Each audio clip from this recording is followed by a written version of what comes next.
नमस्कार मंडळी, स्वागत आहे तुमचं माझ्या आजच्या ब्लॉगमध्ये. तर आज मी गेले होते डीमार्टला थोडीशी शॉपिंग करायला आणि मग सुरुवात झाली विंडो शॉपिंगची. मग लक्ष लगेच फुटवेअर डिपार्टमेंटकडे गेलं. तिथे खूप छान असं कलेक्शन आलं होतं. वेगवेगळे फुटवेअर मी ट्राय केले.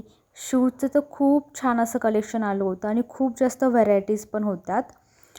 नंतर मला काही टी शर्ट्स वगैरे ट्राय करायचे होते.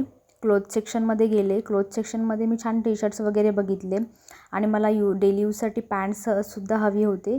तर मी तिथे छान पॅन्ट्स वगैरे देखील ट्राय केले आणि ते घेतले देखील. त्यानंतर मग मी मस्त गेले. मला कप घ्यायचा होता. तर इथे खूप छान असं कपच्या व्हरायटीज होत्या. त्यातून मी एक छान ब्लॅक कलरचा कप घेतला आणि त्यानंतर माझी नजर पडली एक छोटेसे क्यूट पाऊचवरती आणि ते मला खूपच जास्त आवडले. आणि मग सगळी खरेदी झाली आणि मग बिलिंग काउंटरला गेले आणि बिलिंग केलं आणि शेवटी मस्त चीज पॉपकॉर्न घेतले आणि एन्जॉय केलं. भेटूया उद्या मग. धन्यवाद.